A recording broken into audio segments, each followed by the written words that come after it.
I don't read the newspapers because they all have ugly prints. Check me out. Check me out. At the starting of the week, at Summit Talks, you'll hear them speak. It's only Monday. Negotiations breaking down. See those leaders start to frown. It's sword and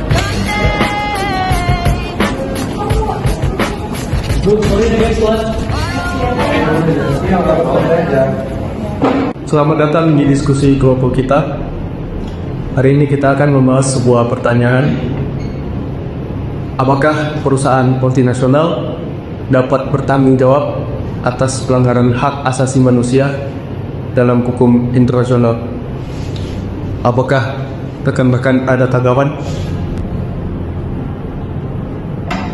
Baik, mungkin di sini saya akan memberi tanggapan yang mengenai pertanyaan plus tadi mengenai pelanggaran hak asasi manusia menurut hukum internasional. Menurut saya itu, ini kita pertama, perusahaan multinasional itu seperti Shell, Nestle, atau bahkan teknologi teknologi besar gitu di negara lain yang mungkin sampai sekarang masih beroperasi. Nah, mereka juga masih mengejar profit seperti sekarang. Tetapi mereka tuh juga sekarang tuh sering mengabaikan gitu dampak sosial dan lingkungannya. Nah, betul. Jadi, banyak dari mereka itu yang dituduh melakukan pelanggaran hak asasi manusia. Contohnya itu kayak kerja paksa, pencemaran, dan juga eksploitasi. Namun, secara hukum internasional, perusahaan itu tidak diberlakukan seperti misalnya negara atau individu. Nah, ini tuh merupakan celah dalam sistem ini. Tapi kita tidak bisa sepenuhnya bilang tidak ada dasar hukum, karena ada UN Guiding Principle on Business and Human Rights yang dimana itu menjadi pedoman untuk global, walaupun sifatnya tidak mengikat. Nah, tapi itu justru masalahnya. Pedoman tanpa sanksi itu seperti undang-undang tanpa hukuman. Perusahaan tetap bisa melanggar, lalu hanya bisa minta maaf tanpa konsekuensi nyata. Tapi kita juga harus realistis. Mendorong kerjasama perusahaan lebih efektif daripada langsung menghukum. Banyak MNC yang sudah mulai menerapkan due diligence karena mempertahankan reputasi.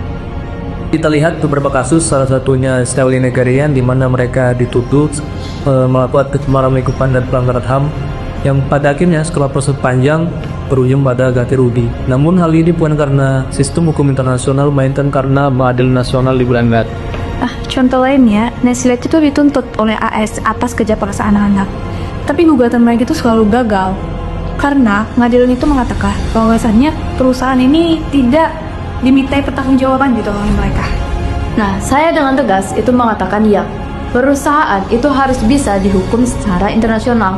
Kenapa? Karena kalau saja individu itu bisa diadili di ICC, kenapa korporasi yang lebih kuat itu tidak? Saya setuju. Karena kalau tidak, kita membiarkan ketidakadilan menjadi sistematis. Mereka bebas beroperasi, tapi rakyat di negara berkembang yang menanggung akibatnya. Tapi jangan lupakan realitas diplomasi dan ekonomi. Menghukum MNC bisa berdampak pada investasi, lapangan pekerjaan, dan juga hubungan antar negara. Justru karena mereka kuat, harus ada sistem yang kontrol mereka. Karena negara lemah ini satu-satunya harapannya cuma hukum internasional tadi. Kita semua sepakat bahwasannya masalah ini nyata. Namun solusinya tidak tunggal. Apa harapan kita ke depannya?